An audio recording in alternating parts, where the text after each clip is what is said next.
Nice to meet you all. And by the way, you can call me Irina or Dr. L, whatever is easy. And I'm glad you can see the slides. So feel free to take a picture of any slide you may be interested in. I don't mind. I didn't bring any copies of the presentation. We don't do that anymore since COVID. But I'm happy to share the slides. I'm really honored to be here. It's the first time I talk to people in the community. I'm used to giving presentations at the hospital, conferences, but I'm excited about this one because I think you guys can benefit and we can have a nice dialogue. I'm happy to answer your questions and help you sleep better. Let me tell you about the clinic a little bit. If I can have the next slide. So there is an insomnia care clinic in Ottawa, yay. We don't have a website. Everybody's asking, how do we find you guys? And the reason is we are funded by OHIP. We are covered by OHIP and, you know, I just get my salary, and from my salary we pay secretary and all the rest, so there's no extra funding like hospitals would get. We are trying to get more IT support, but it's a work in progress. So the clinic was funded by my colleague, Dr. Brian Lane, and he's been doing this type of therapy for, I think, maybe 7 years by now. I joined the clinic 2 years ago, and we have a new colleague, Dr. Marie-Claude Gagnon, and hopefully she'll have some French-speaking groups, so there's more coming in the future. And we work virtually, so we use a platform that's made by the government, very similar to Zoom. And you can be at home in your comfy armchair and attend our groups. So I'll talk a little bit more about how exactly we work, but I wanted you to have an idea of who works in this clinic. And I want to give my thanks to Dr. Lin. He has prepared some of the slides. So yes, anyone who had insomnia or who has insomnia right now? Oh my gosh, I had, okay. And basically, yeah, you're tired the next day, maybe, you know, crabby, hard to concentrate, memory not so great, right? And you're not at your best. So there's a study that said there are about 30% of Canadians who have insomnia. So that's a big percentage there. And unfortunately, a lot of the research is, and a lot of the funding especially, goes towards sleep apnea. And the number of people with sleep apnea is only 2.2%. But there are a lot more people suffering from insomnia, and I don't think the government is distributing the funding proportionately. Maybe they'll change that, but there is hope. There is hope. There are things you can do, and I'll talk about that in a minute. More women than men have insomnia, and maybe because we tend to worry more, there's more anxiety among women, maybe. 10 to 15% of people with insomnia have trouble functioning, as I said, more fatigue, irritability, change in mood, and difficulty concentrating. So, next slide, please. Okay, so what is insomnia? We don't have a test. So there's no blood test or scan that you can do to diagnose it. By convention, the bunch of sleep experts got together and they decided what to call insomnia. And there is an acute problem and it can become chronic. And some of you may have acute insomnia because of an event, you know, a kid is sick or somebody passed away and you're grieving, loss of a job, loss of a relationship, traveling, jet lag. Who had jet lag? Yeah, shift workers, I hope nobody, but they suffer acutely, and that can become chronic, as I was saying. There's old terminology, and you may hear some doctors using it, and it makes sense, but recently they've changed it, so I'll explain both. So we diagnose insomnia clinically by talking to the client. And basically, if you think about your sleep, there are three possibilities for insomnia, right? Falling asleep is one of them. So how long do you take to fall asleep, right? So by convention, they allot up to 30 minutes. That's considered normal. If you take 30 minutes or longer, well, that's a bit too much, right? And it doesn't have to be every night. It's enough if you have trouble falling asleep 3 nights or more per week. And they used to call that initial insomnia because it's at the beginning of your sleep period. Now they call it onset insomnia, okay? So that's one type of problem. Another type of problem, there are people who fall asleep, no problem, but they wake up in the middle of the night, right? And then they toss and turn, and they look at the clock. When am I gonna fall asleep? How long is this one gonna take me, right? But then they are able to fall asleep at some point, or they may wake up many times during the night. And if you add up all those awakenings, they can amount to a significant amount of time. So that's the middle of the night. They used to call it middle insomnia. And then there's the third type that we used to have. So in the morning, let's say you would plan to get up for whatever, 6, 7 a.m., but instead your brain wakes up earlier, at least half an hour earlier, and that's too early. So that used to be called terminal insomnia because it's at the end of your sleep period. More recently, sleep experts got together and they said, you know what, that middle of the night and the end of the night, they're actually the same problem.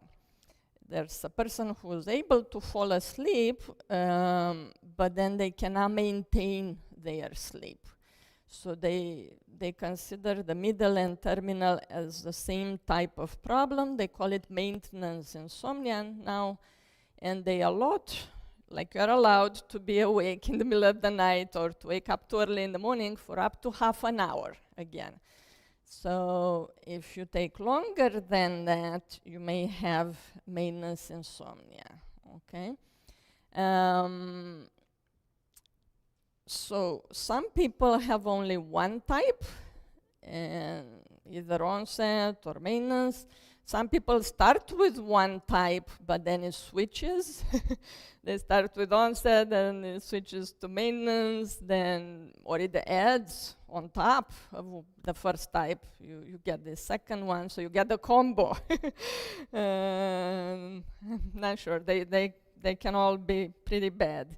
Good news is we can deal with all the types of insomnia. They are treatable, okay? So I think I can move on to the next slide. Yes, options for treatment. So the pills, you can take a pill or you can try an alternative treatment. I understand that there may be more interest in me talking a little bit about pills. They are potentially a quick solution, right? Someone who wants to sleep right away that night. right? So they may help quickly, although sometimes you need to find the right dosage or you need to find the right sleeping agent for you. They are not a cure for insomnia. So it's not like, if I were to make a comparison, like strep throat, right? Someone who has the bug and they get, what happens with strep throat? You get fever, you get inflammation, so hoarseness, hard to eat, hard to swallow. You may feel not well. So I think those are, you have a red throat or whatnot. So if you take the Tylenol, right, the Tylenol will decrease the inflammation, so the hoarseness may go away, you may be able to eat, drink, you may be able to not have the fever, but if you stop the Tylenol, the bug is still there, right? So the symptoms will come back. So the sleeping agents are kind of the Tylenol, because if you don't change how you approach your sleep, when you stop the sleeping agent, and let's say whatever triggered it, often there is a cause, like there's a stressor, right? Let's say someone was sleeping reasonably well, but then they had an untoward life event, like loss of a job, of a relationship, a big diagnosis they had to deal with, name it, financial losses, whatnot. Then they start not sleeping well, and I'll explain in a minute that stress will affect sleep.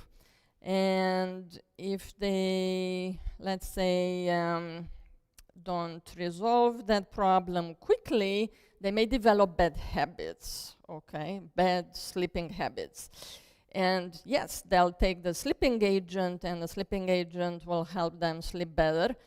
But when they stop it, if they go back to the bad sleep habits, the insomnia comes back, okay? So that's why, like, the cognitive behavioral therapy that we do in our clinic can be quite helpful, because it will help you change your habits, so you take your control back and you can get back to good amount of sleep and restorative sleep.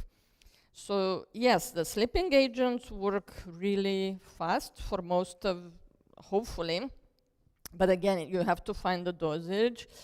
We have garden variety, right? There are many, many different sleeping agents, and they act in very, very different ways. And that tells us that we don't know exactly what's causing insomnia, right? Like if you, for example, if someone has low thyroid, right? The doctor can do a test, diagnose it, and if you treat it, then you're good. As long as you take the treatment or the problem is resolved, you're good, no more symptoms. But with the, so we know it's the low thyroid, right? We know it's the thyroid hormone that's too low. With insomnia, we don't have that. Like, I cannot tell you which neurotransmitter is low or what's going on. And all the different medications that we have benzodiazepines like Ativan, you may have heard of clonazepam. They help anxiety, they can help sleep.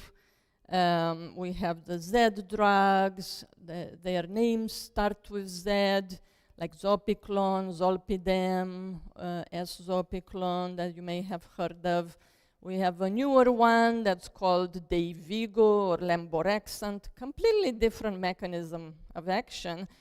And then we have the Trazodone, we have Seroquel, we have amitriptyline, we have mirtazepine, doxepin, or Silenor, many, many different ones, and those are all prescribed, right? And it's basically based on your doctor's experience with them and on if you have any other factors, right? That they may decide to choose one versus another. There's also cost involved with prescribing sleeping agents, and that can add up over time. If you end up taking it every night, and if you end up with higher doses, that can be costly. The other thing is with sleeping agents, it's hard to know exactly what dosage will work for this particular person. So it's like cooking, how much salt, how much pepper, right? You need to find the right dosage, and some people are too groggy in the morning, so the effect lasts too long, and then they complain that, oh, I cannot function very well, but I want my sleep. Help me figure it out. There could be other side effects that are more serious, like especially with the benzodiazepines, like the Ativan, clonazepam. There could be memory impairment, so we don't use those. We tend to avoid those, especially in senior people. You don't want to have memory impairment, right? Then there's risk of accidents, like motor vehicle accidents, car accidents, and it doesn't, a lot of people say, yeah, but I'm not groggy in the morning. You don't have to be groggy to have your coordination and judgment impaired by the sleeping agent. You really need to follow the recommendation in the when the pharmacist gives you, that script for the drug. Really read it and don't drive if it says don't drive 8 hours after taking it. Allow 8 hours for it to wash out, so then you can be at your best when you're driving. So that could be that problem, plus accidents in the house, because a lot of them, like the benzodiazepines, that drugs impair balance. People have fallen in their house, like they tripped on the slippers or on the carpet and they fell, and because they had osteoporosis, they broke a wrist. So you want to avoid any sleeping agent like that could cause those bigger side effects. So those are prescribed, and then we have over-the-counter stuff. So if you go to the pharmacy has a section on sleeping agents. And they are not actually, they were not developed for sleep. So a lot of them are based on Benadryl, the diphenhydramine, that makes you groggy, right? It's an allergy pill.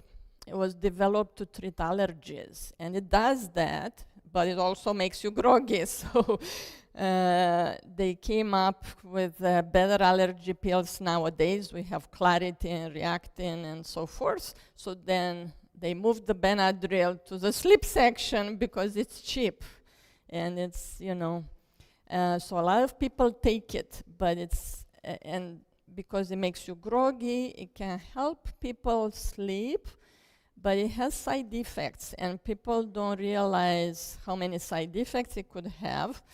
It can cause constipation, it can cause urinary retention, it can cause tachycardia, like your heart will beat faster and work harder.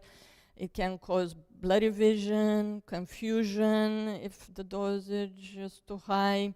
So I would want those side effects personally.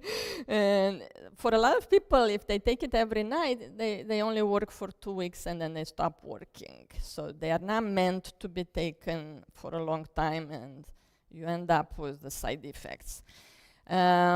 People go to healthy food stores, right? They try natural products. That's very much in fashion.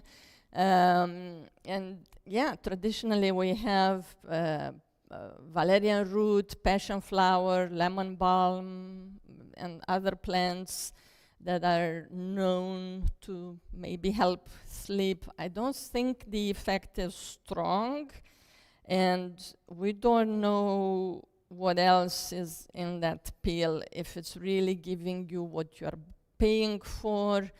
I think the effect is small, but it can help some people. I think you can sleep better following the recommendations we have in the program. So let me tell you a little bit about alternative treatments. So the picture I have there, it shows you aromatherapy. That's what people try, and it's true. Lavender smells, scents could be soothing, calming, okay. But the other person is doing meditation or yoga, so that's more my area. So let's move to the next one. Thank you. So this is the therapy we do, and it's called cognitive behavioral therapy, or CBT, not CBD. We don't do CBD or cannabis. So this type of therapy, CBT, was used for a long time to treat anxiety, depression, quite successfully. We have those therapies since the 1950s or 60s. And then in the 80s, a researcher from Harvard said, well, wait a minute, why don't we use the therapy for insomnia? And they did a lot of research. They tested all the tools from the other programs. They came up with new tools. They added a lot of relaxation tools. So basically, they put together a whole new package specifically designed to treat insomnia. So this is specific to insomnia. And it was highly successful. So it's the first-line treatment. It is highly recommended. Like, try the treatment first, and only if you fail, then you go to sleeping pills. A lot of people don't have access to it. We are lucky that Ontario covers it. Like, for example, I have people who work in Ottawa, but they live in Gatineau, and they have RAMQ. I'm sorry, but I cannot see them because I'm only paid by OHIP, sorry. So it's not available in Quebec that I know of, and other provinces. So we are lucky that the government is paying me to deliver this type of therapy. So it doesn't cost anything. So that's good. It is highly recommended by all the medical associations, guidelines, and research showed that it works better or as well as sleeping pills, doesn't have side effects. You get your control back. And as a side effect, if you wish, it can improve your mood, it can lower anxiety, less fatigue, and of course, less sleepiness. Next one. Can I have them? Okay, perfect. So the researcher I was talking about is Greg Jacobs. So he was the first person who came up with this therapy and wrote this book. So it's an older book, came out late 80s or so, 90s, 20 plus years ago, but it still holds, right? All the newer ones that are available out there, they are based on it. They have changed some stuff, but I find that they are not as impactful. They miss the punchline. So I still like his book better. And we are based on it, and as I said, we have updated what needed to be updated and expanded from his program. Thank you. Next slide. Okay, who do we have here? So this is our mascot. So this is not an alien. It is a former insomnia patient who has recovered. They are sleeping well. So let's see the components of the program. Yes, perfect. So Greg Jacobs identified 5 big areas to work on. So 5 big tools, if you want. And his initial program looks at delivering 1 tool per week. We have changed that a little bit.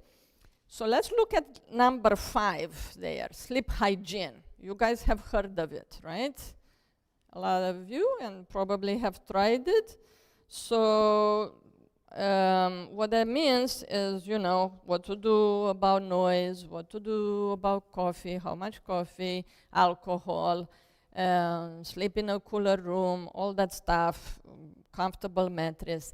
So that's the part that family doctors, they talk about, and that's the part that when you research online how to improve your sleep, you get more information on sleep hygiene. But it's only a small part of the whole program, and it's actually the least impactful one. So I don't remember the percentage, but it was like under 20% impact.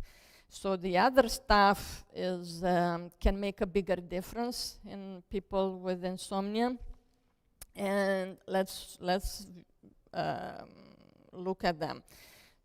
Sorry, I don't have a pointer, but if you just follow the numbers. So number one, cognitive restructuring. They like fancy names in psychology, but it's really simple. It's just catching any negative thoughts that you have, they are stressful, and replacing them with more realistic, neutral or positive thoughts. And that will help you sleep better. So you see the bubble above the guy's head with negative signs for negative thoughts and positive ones for positive thoughts. So let's move to the next slide because I want to explain this a little bit better. And then we'll come back to the other components. So what do you do when you're lying in bed awake? What do you think about? You pray. That's good. That's good. That's awesome. But a lot of people, when they lie in bed in the dark and they're waiting to fall asleep or fall back asleep, what does the brain do?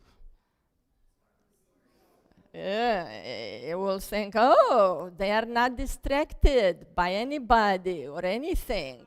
This is my time, perfect time to bring this big problem to think about, this big worry that they have, and the to-do list for tomorrow, right? So what happens if you go there? If you grab onto the problem and you try to problem solve? You get stressed. You get stressed, your adrenaline goes up, right? You start, oh my God, what should I do about this? Why did they do that to me? La la la. And with every thought like that, you're just going to increase your adrenaline level, right? And then there's another part of the brain that's monitoring the adrenaline level. And when it goes up even a little bit, it will start, becoming like the stress system gets activated, and you'll feel like you're under attack. Like that's how the body reacts. Oh my God, adrenaline is up. There must be danger. They are in danger, so they better don't fall asleep, right? The brain will keep you up because it will think you have a bear outside your door that's about to attack you. And we stress ourselves as much as if we had a bear, but we are just thinking about our partners, our bosses, our kids. So really, really watch the thoughts. A lot of people say, well, I wish I had a blank mind. Can we quiet it? Can we shut it up? Can it shut up? What do you think? Have you tried? How do it work? Not really. Not really. It doesn't want to shut up, right? And this is a thinking machine. So it can sit there quietly. It will produce thoughts, okay? Even when you're sleeping, in your sleep, the brain is not quiet. The brain is dreaming for a certain percentage of your sleep, or is thinking about your problems while you're sleeping, like in the background, like a computer program in the background. So the brain is always active. You are alive, your brain will make thoughts. So then your only choice is to redirect the brain. It's like you have a steering wheel, right? So the brain wants to bring you problems, worries, your to-do list, and I'm telling you, it's not a good idea to go there because you'll keep yourself up. So your only choice is to tell the brain, yeah, those are important, but I'll deal with them tomorrow morning. What happens if you say no? Have you guys tried to tell the brain, nope, I don't want to think about that? It works? Okay, that's good for your brain. I had a lot of people coming back and saying, when I say no to my brain, it seems to bring the problem more. Right? It pushes back. Right? I see your hand up. Yeah. Why does it do that? Because the brain is very literal. It thinks that you're saying no forever. And the brain worries that that problem is going to kill you. Oh my gosh, she's not going to deal with that problem. We're going to die. So it will bring it more. So my suggestion is to say, not right now. It's not a good time right now to think about that, but yeah, that's important. I'll deal with it tomorrow morning. Bring it back tomorrow. And you can even give it an appointment. Okay, so I'm looking at my problems. Okay, this is work related, then bring it back during work hours. This is personal, then bring it back after 5 p.m. And keep your promise, like really do think about that issue at the time you said. So that's one thing, like try and teach the brain to compartmentalize a little bit and wait until it's the right time to do problem solving, think about the to-do list and whatnot. Can I have the next slide, please? Thank you. So what I tell my brain at night is that I'm closed for business. You guys, have you tried going shopping in the middle of the night? The stores are closed, right? You have that big close sign and you have to come back the next day. So that's what I tell my brain, not right now, but I'll deal with it. Yeah, that's important. Just bring it tomorrow morning. And then, because you cannot sit there quietly not thinking about anything, you choose what you're going to think about, okay? So you can bring a happy memory or visualize being in a relaxing place, okay? What's a relaxing place for you guys? Maybe being here, I hope. But I like to take my brain on a trip to Mexico, all-inclusive place, because I'm not working, I'm not cleaning, I'm not cooking, I'm being served. How good is that? So I just visualize that I'm walking down the beach, like bring all your senses. What do you feel? Like I feel the breeze, feel the sun on my skin, I feel the waves coming and going. What do you hear? You hear the birds chirping, maybe salsa music. What you smell flowers. What you taste, maybe you're tasting mango, or I don't know, if you want a cocktail, okay. Or you can imagine someone is giving you a nice massage, that. How is that person gonna sleep if they think about that? How likely are they to fall back asleep if they woke up in the middle of the night? I think much better. So I'm telling our clients at night, you do one of two things when you are in bed. You are either sleeping or you are relaxing. But if you do problem solving or, worrying, all that stuff, you're going to keep yourself up. And you're doing it to yourself. So if you manage to change your thoughts, then you'll sleep better. And it's not only thoughts about sleep, but thoughts in general. We talk in the program about the different negative thoughts people have about sleep. Like they worry, oh my God, I'm not getting 8 hours. Have you guys heard that one? That you need 8 hours? It's not true. Okay, it's not 8 hours for everybody, average is 7. So a lot of people stress, oh my God, I'm not getting 8, but you're doing okay with 7. Average is 7 in the population, so you might be fine. It's whatever amount you need to function well. So it's very specific to an individual, but in general, in the population, the average is 7. So we talk about the different negative thoughts about sleep, so it's important to know what's true and what's a misconception. But catch any negative thoughts, okay? And if you worry about the to-do list, because I'm sure a lot of you are busy wives, busy moms, grandmoms, one option is to write that to-do list about 2 hours before bedtime. Write it down, put it all in writing, and leave it on the kitchen counter. And then you do your wind down routine. You know, it's me time. Do about 2 hours if you have insomnia, when you're doing something relaxing and you're not thinking about your worries, problems, or your to-do list. The to-do list will be there in the morning. Good about this one? So just one last maybe comparison. Do you guys have dogs? Yeah, okay. Do you walk the dog on a leash? Yeah, you have to, at least for a part of the walk. So the brain is like a dog, but if you go with whatever the brain is going, right, the brain may take you in the middle of the road, like a dog that wants to walk in the middle of the road, in the middle of the street. And you know that's dangerous, that's not good.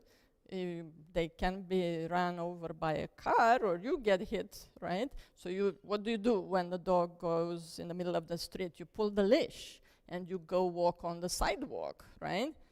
So you want to do the same with your brain at night.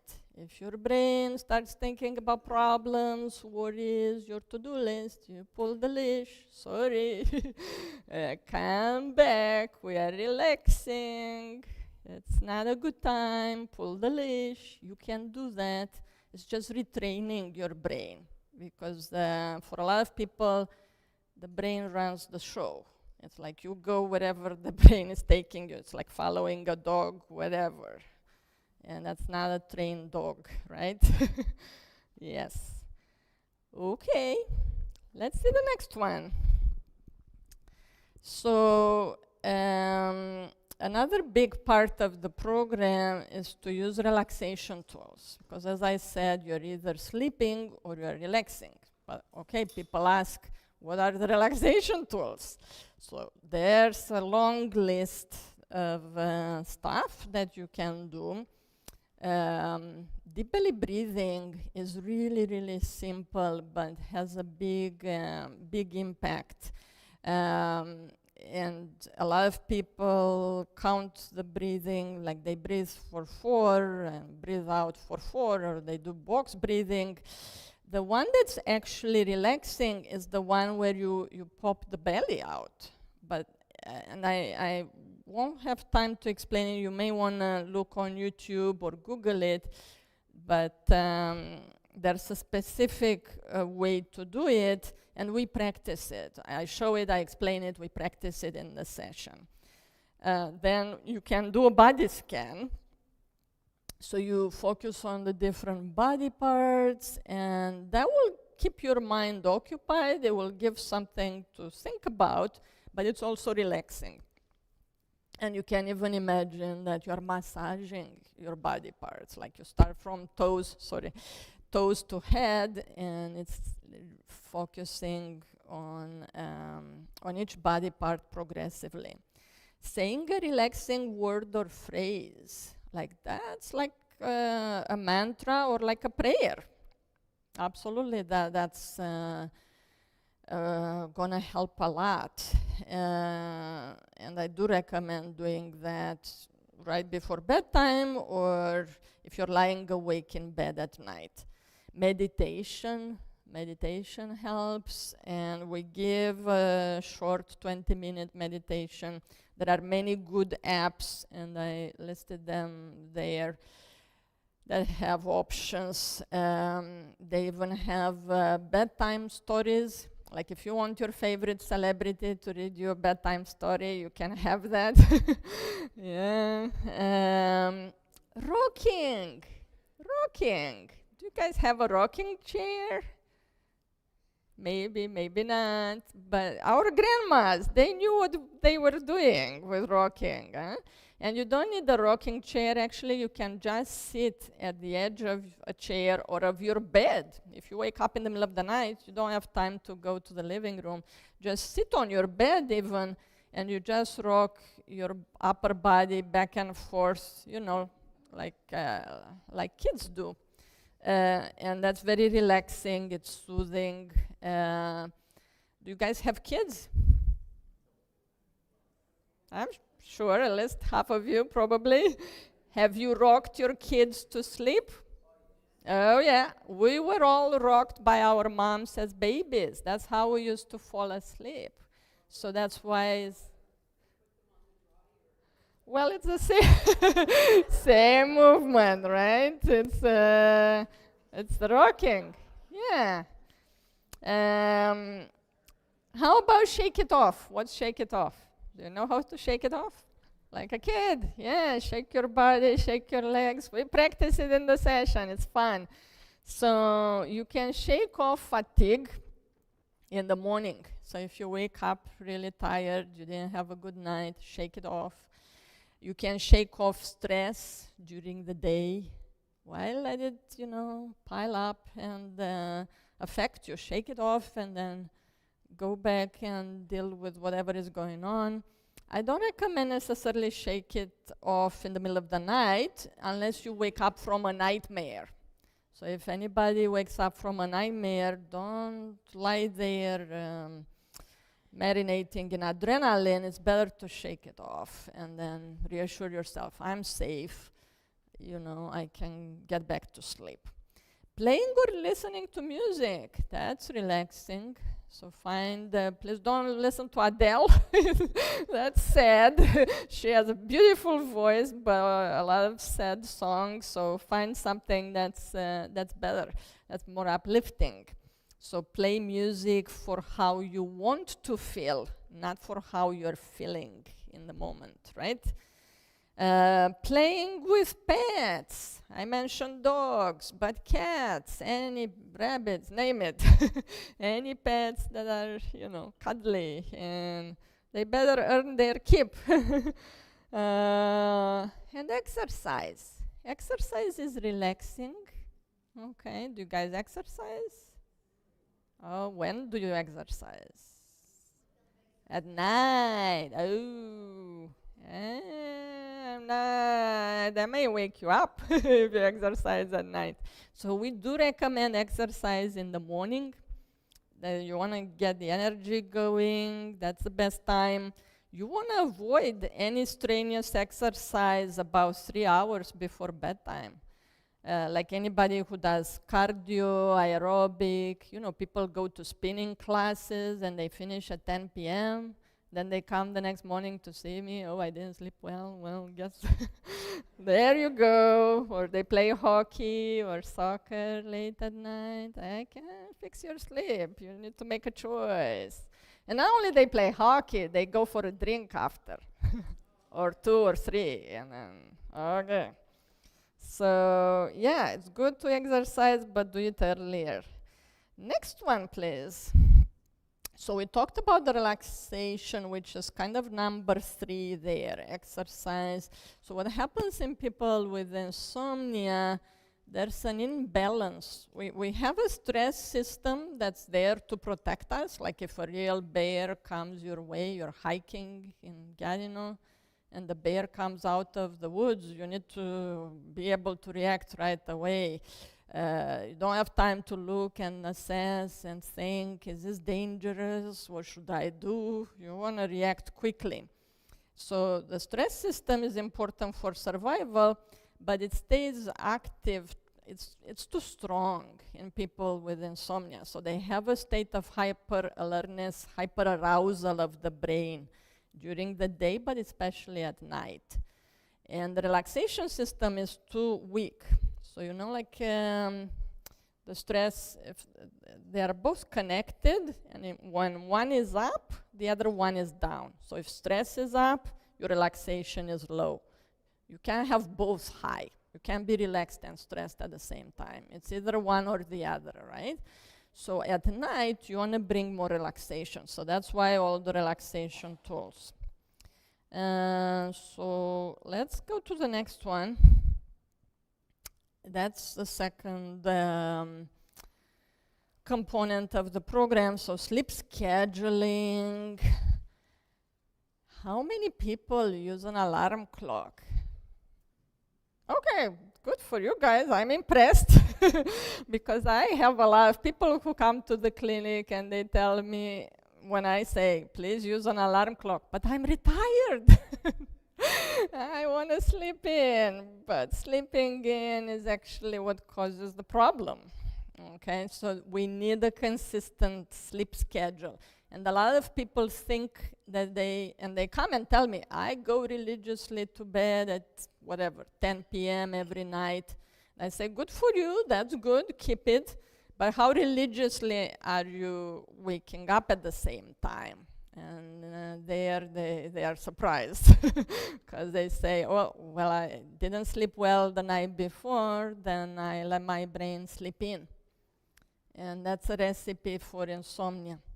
So you really need to keep a consistent get up time in the morning. That's even more important because when you get up in the morning, you get out of bed, open your eyes, keep your eyes open, and you start your day.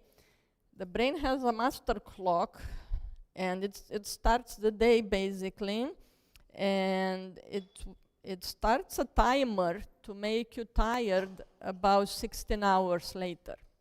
So if one morning you get up at 8, that night you'll be tired at midnight to sleep.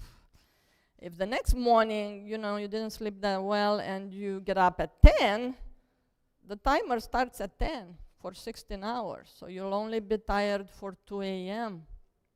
Okay? So it's really, really key to get up at the same time, regardless of how much sleep you had, and even on weekends. And that's, have to convince people who work and they say, oh, I want to sleep in on weekends, but doesn't work. And then we want to reduce the time allotted for sleep. Oh, you should see people's faces when I bring this up because, what? I want to sleep more, so I spend more time in bed, right? I'm trying to get more sleep, so I stay in bed longer.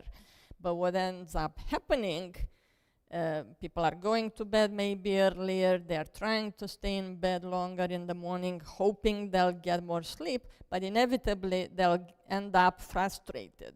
They'll end up tossing and turning, thinking, what's wrong with me? Why can't I sleep, right? What's wrong with me? I'm going to be tired tomorrow. Oh my God, I'm not going to function. And that's adrenaline that goes up, right? So we need to reduce the time allotted for sleep. There is a formula. We have sleep logs, and I'll show them to you in a minute. So there's a way to determine how much time you should spend in bed, and we invite the participants to follow a stricter schedule than they had before joining the program. And it's like going to the gym, right? You want to build your muscles, you need to lift up some weights. And what's going to happen, you're going to feel sore in the beginning. You're not going to see the result right away. The muscles, do they bulge after one session at the gym, after 1 hour? No. But if you do that consistently, 3 times a week or more for a month, in a month you may see, oh, I'm okay, it's showing. But it does take a month. So it's kind of the same, like the program is very similar to going to the gym. And it's a little tough in the beginning with the restricted schedule and whatnot, but it pays off. It pays off in a couple of weeks, a month. So if people are tired, we allow for naps, but the naps need to be short, okay? Power naps. So not longer than half an hour, 45 minutes. Why? What happens if it's longer? Yeah, sleep cycle. And what about the sleep cycle? Yes, yes, good. You get into deep sleep. You're gonna get into deep sleep. So in the beginning, it's all light sleep. You're dozing off, then light sleep, then deep sleep, then dream. So that's kind of a cycle. So after about half an hour, especially with that first cycle of sleep, half an hour, 45 minutes, most people will fall into deep sleep. And if you get deep sleep in the afternoon, your brain keeps track of it, okay? And it won't sleep it again at night. It will deduct it from your night. Say, I slept it, sorry. I did an hour or two in the afternoon. I'm not sleeping that at night again. So that's why some people come and say, oh, I only sleep 4 hours. But then when I ask about naps, they get 3 hours in the afternoon. So they get 7 hours, but it's in chunks, right? So you really need to limit the nap, and that will move your sleep at night. And the other rule is to finish the nap at least 7 hours before your bedtime, because if it's too close to your bedtime, even if it's short, it can affect your sleep at night, okay? Okay, next one, please. Oh, ugly. So I won't have time to explain all the stuff that affects sleep, but body temperature, it's there in red. It needs to drop at night. Have you guys been in a heat wave and you didn't have air conditioning or a fan? How good was your sleep? Not so good, right? So we really need a cooler room to sleep well. That helps, so that's true. So that's the line in red. The one in black is for cortisol. So we need a certain amount of cortisol. We need it nice and high in the morning. But I want to talk about the blue line there. The blue line is melatonin. Have you guys heard of melatonin? Yeah, what does it do? Sleep, yeah, it's a sleep hormone. So nice, the brain makes it. So it starts making it about an hour, 2 hours before bedtime. Why? So you get progressively more sleepier, right? And then it's time, you know? And when you hit the pillow, you have a certain amount of melatonin, so you fall asleep quickly, right? And it peaks nice and high in the middle of the night. You see the night period there in gray, and then it wears off towards the morning, and you don't need it during the day. We don't want melatonin during the day, right? You want to be alert, awake, active, not sleepy. Now, the blue line is the ideal curve for melatonin. The modern men and women, we have the purple one. And look at the purple one. It starts late, basically when people go to bed. The peak is half. It's not big, and it wears off faster. So why do we have the purple one? Sorry? Yeah, but how come the brain knows to make melatonin at night?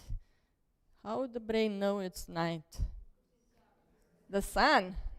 Sunlight, yes. We are like sunflowers. We follow the sunlight. So when the sun sets, then the brain knows, okay, it's night, it's time for sleep, so it makes melatonin. And when you get up in the morning, you open your eyes, you have light hitting your eyes, and it's the blue spectrum of the light that basically tells the brain it's a daytime, so the brain doesn't make melatonin anymore. So it follows the sunlight. So why is it less then? Lights? iPad, yeah, lights and iPads. So what happens? So the lights we have, okay, they emit blue light. So our houses, we have light in the evening, and that light is like sunlight. It tells the brain it's still daytime, don't make melatonin. So the brain won't. And where do we have the strongest lights? In the kitchen. Women spend a lot of time in the kitchen, right? Your pot lights, all the LED lights, and where else do we have them? I'll hold it, I'm getting there. But bathroom, right? You have very bright light in the bathroom, and we brush our teeth, we do the bedtime routine, put creams. How much time do you spend in the bathroom before you go to bed? So all that bright light tells the brain it's not night, it's daytime, don't make melatonin, so it doesn't. And then you go to bed with zero melatonin, and you'll close your eyes, you're waiting to fall asleep, and that's when the melatonin production starts. So that's why a lot of people have onset insomnia. Plus, screens, all the TV screen, all the gadgets you have, cell phone, laptop, desktop, tablet, video games, they emit blue light, all those screens. So many reasons why the brain is being told the sun is still up, don't make melatonin, so it doesn't. Let's go to the next one. Okay, so you heard that advice, don't look at technology. And that's true, right? It will help you. You'll eliminate a big source of blue light, and your brain may have a chance to make melatonin. But you still have the problem of your lights in your house, right? One option is to sit in the dark, like we have that guy there with the tube over his eyes, and you're just chatting with your partner or friend by phone, or you listen to music, but how practical is that? How many people are gonna do that, right? You can live your life like that. So what's the solution?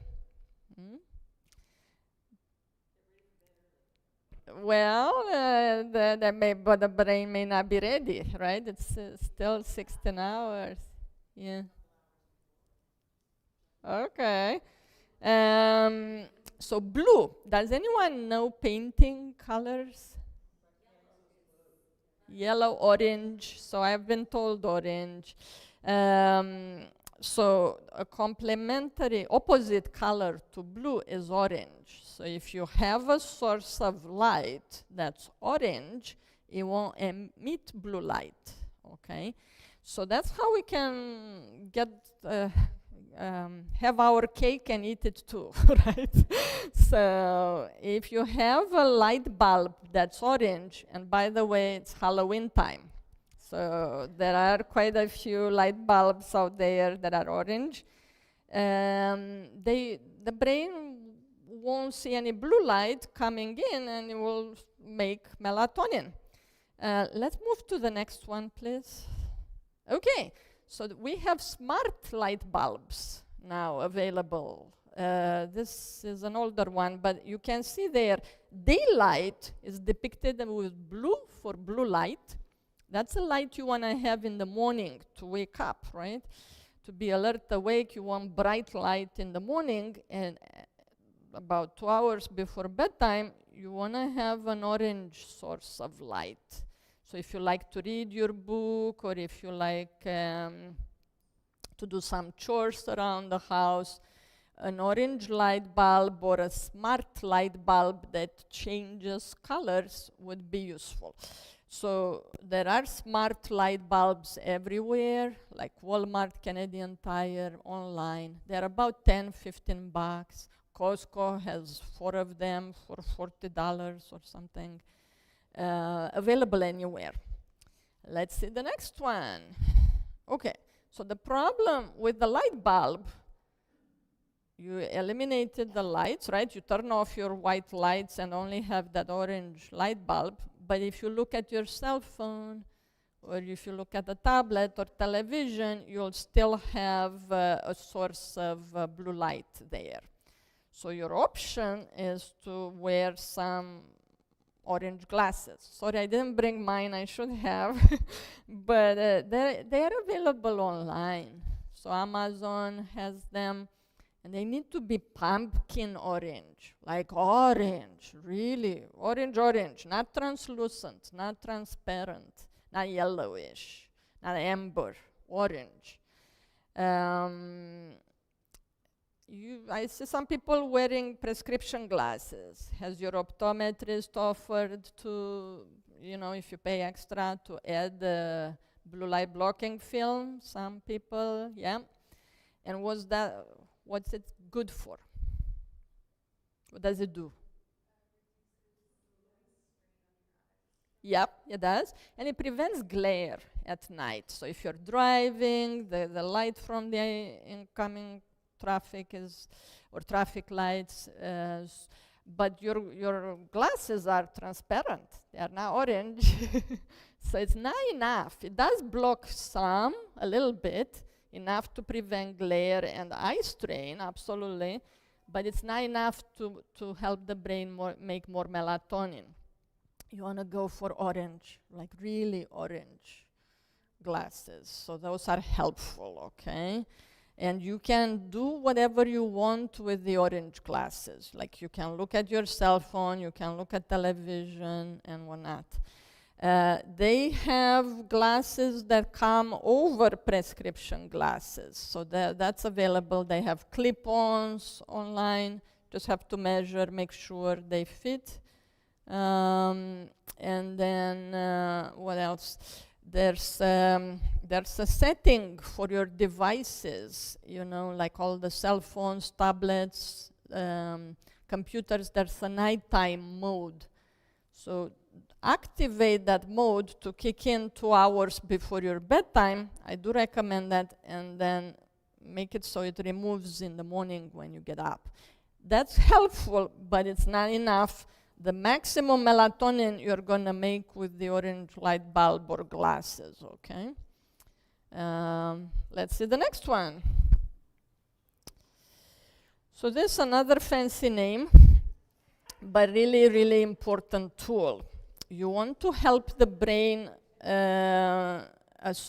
like the brain tends to associate the place with the activity. Have you guys noticed that maybe a lot of people say, how come? I fall asleep on the couch watching TV. I have no problem doing that, but then I move to bed just 5 seconds in the next room, right? And I'm wide awake. Well, you've conditioned your brain to be awake in bed while you have no problem with the couch. So you should use the bed for sleep and sex only. Really, really important. How many people watch TV in bed? Look at their cell phone, play video games, scroll through social media, answer emails. So really, it's only for sleep and sex. Do the other activities elsewhere, please. And then the next part B, when to get out of bed and why it's important to get out of bed, because you'll inevitably end up frustrated. Like if you're wide awake for about half an hour or more, you're gonna start wondering, when am I gonna fall asleep? Why is it taking me so long? Oh my gosh, what's wrong with me? I'm gonna be tired tomorrow. So it's better to get out of bed, go somewhere else, do something relaxing. Research shows that when you come back to bed, you're gonna fall asleep faster than if you stayed in bed. They measured it. So I know it's counterintuitive. Your brain may say, what? She was asking me to get out so I can get more sleep. How does that make sense? It does work. And it's a really important tool for people who are awake for a long time in the middle of the night. Yeah. Okay, next one, please. So this is sleep hygiene, and you guys know a lot more about this, but it's, as I said, reduce your coffee. I have people how many people follow that advice? I'm okay, I can drink whatever, but how much coffee I want, I stop by noon or 2 p.m. You heard that advice? It's not true. It's not true. I show in the program, if you drink a medium cup of coffee at 9 a.m., it can still affect you at bedtime. So you really need to experiment with your coffee, and it depends how big your coffee is, how strong, how sensitive you are, how you metabolize it. So you really need to figure it out, but it can affect sleep. Alcohol, what do you know about alcohol? Well, it can, yes, it can disinhibit you initially, but then it can depress the brain. It can help people fall asleep, so that's where it's tricky, because some people start drinking because they noticed, oh my God, I'm falling asleep. Well, before I was struggling, so they start drinking every night, but it will wake you up in the middle of the night or towards the morning, and it messes up the sleep stages, okay? So not only you can develop an alcohol problem, but it can make the insomnia worse.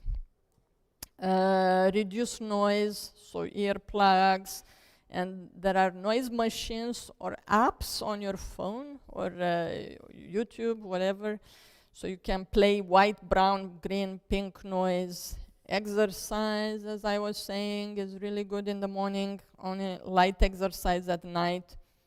How many people like to take a warm bath, hot tub, and they stay there and they are relaxed and they are boiling like,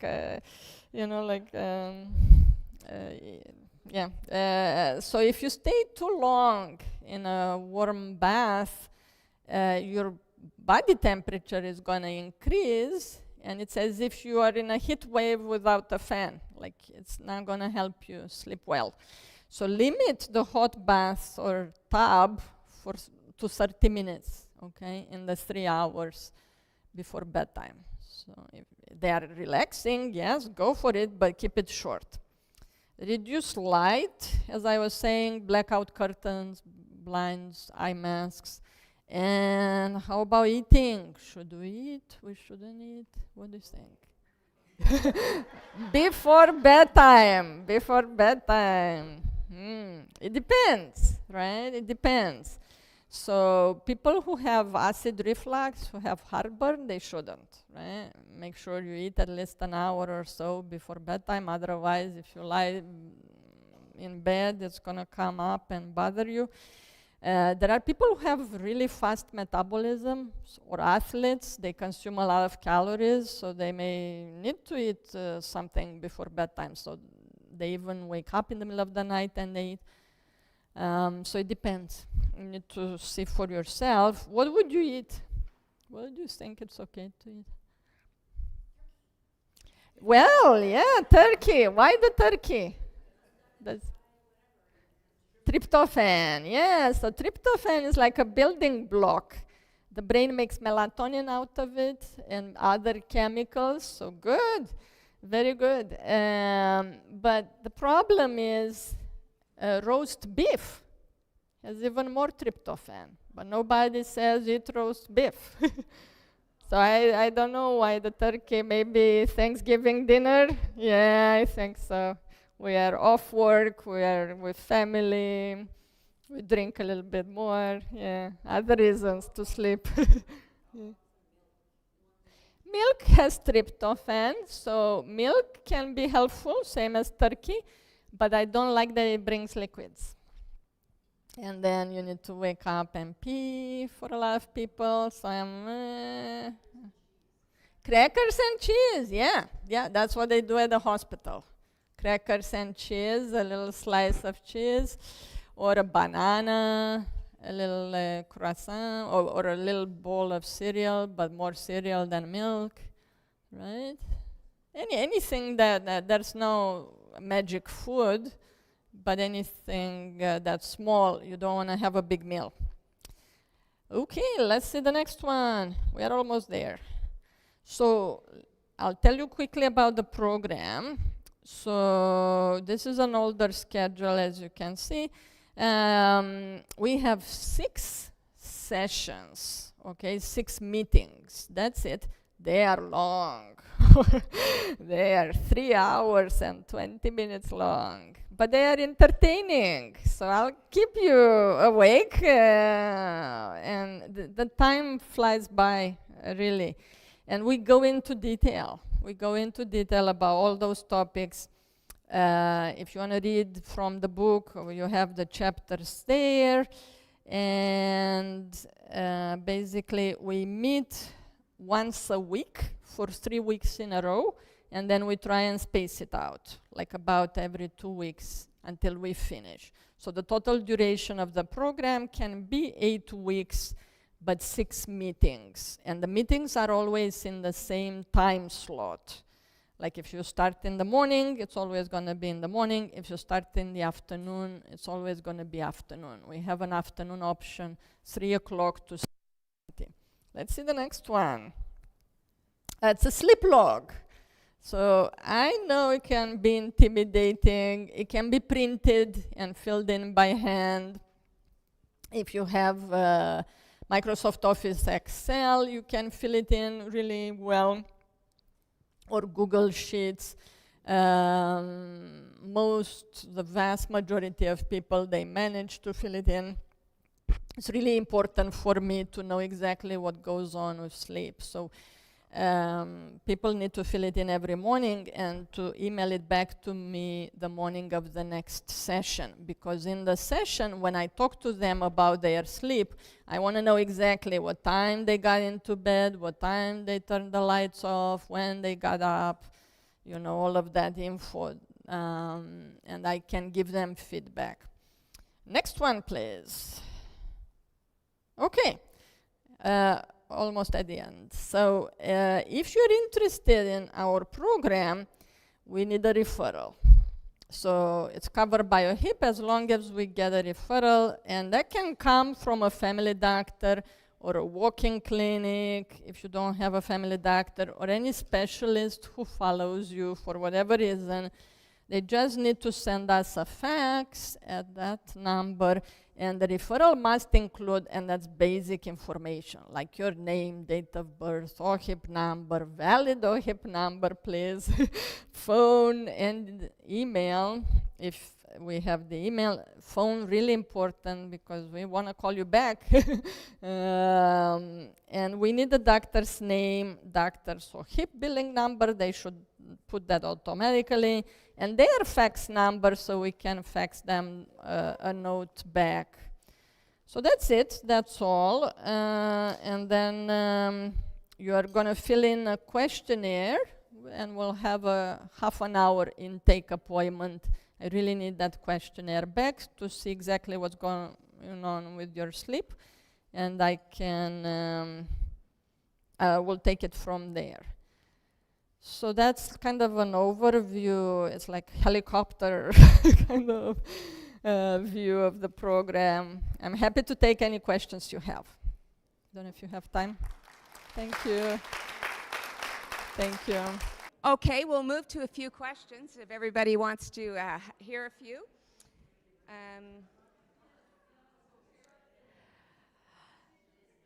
If you lie down while watching TV, will that affect your sleep?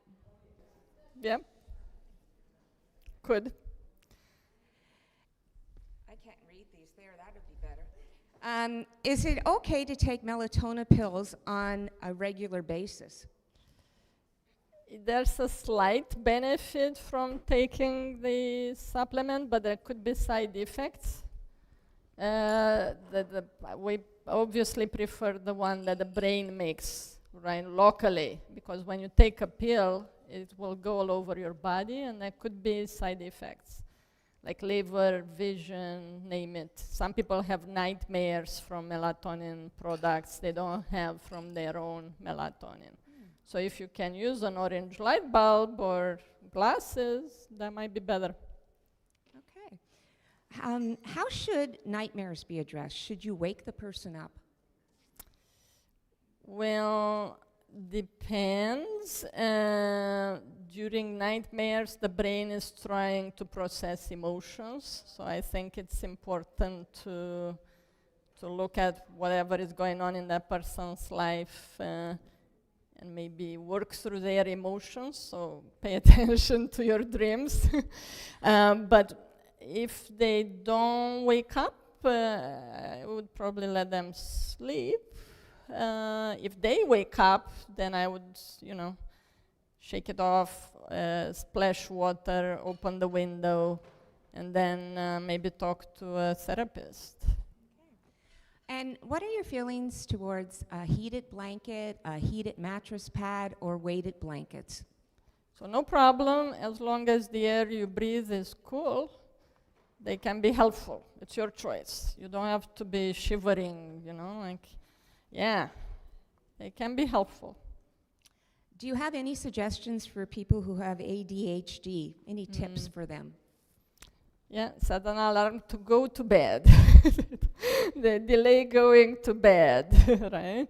And if they are on ADHD medication, to make sure they take it early in the morning, it's not causing them insomnia. It's a little bit more complex, but it's possible to sleep. Even. Okay. And then the next question is, does insomnia cause excessive sleep greater than 10 hours after the sleepless night? So the brain will try and catch up. At some point, you may be paying your debt of sleep and sleep more. There are definitely people who sleep very little for 3-4 nights in a row and then they crash. So.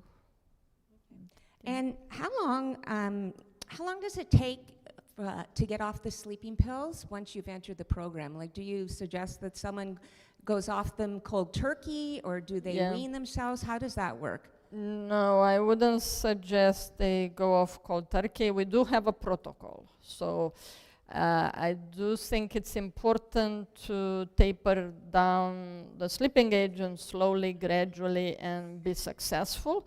And we don't even start in the first week. We show the protocol in the second week after people learned more tools. Because you don't want to get off something useful without replacing whatever benefit you are getting from some other tools, right? And we do it really slowly, gradually over 2.5 months. So it's slow. Yeah. And what would your suggestion be to help someone who has a loved one who has been on sleeping pills for an extremely long time? How to get them into the program, and any ways to convince them that this would be a better solution than the addiction that they're in? So educate them about, but it's a matter of personal choice. Some people don't want to invest the time to, learn the tools, and then it's not just learning the tools, it's practicing the tools at home, right? Because in the program, I give the tools, but it's like at the gym, I'm the trainer. If you don't lift weights in between the sessions, then like the session is once a week, but you need to practice your tools every night at bedtime. So they would need to talk to their family doctor and get a referral, and then I'll talk to them and we'll take it from there. Okay. So everyone needs a referral then to come see you. And how long is the wait time? So pretty short. We had people we've seen in a couple of days or a couple of 2 weeks, or it varies depending on the volume of referrals. Yeah. And this question is, my bottle of melatonin states that it should only be taken for 2 weeks to 2 months, but I've been taking it for almost 4 years now. Is this a problem?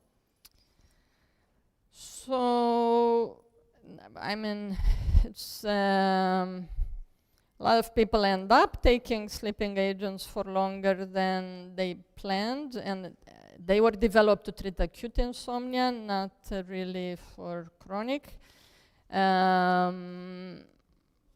It's a problem. I mean, if you're getting your sleep and you're happy, then you're getting your sleep. But if you want to sleep better naturally, then you have the option of the program or reading the book and applying what the book says and see where you end up. Okay. And this last question that I have for you is, what about magnesium before bed? Does that help, or are there other vitamins or things that people can take that would aid them? That's a good question, and definitely it's a supplement. It helps some people, especially people who have spasms, leg spasms or restless legs. It can help some people fall asleep. There are different magnesium formulations, like magnesium is bound to oxalate, glycinate, citrate, and that other part can have different effects on the gut. So some people get constipation, some people get diarrhea, depending on which one they are taking. So you really need to if you are already constipated, then don't take the magnesium. I don't remember which one it was, citrate or the one that constipates. Take the other one that makes your bowels go. It's not a sleeping agent per se, but for some people it helps. I don't mind if people take it, they can stay on it. But it's not strong for the majority of people. And thank you. Thank My you so very pleasure. much Thank for those you. questions.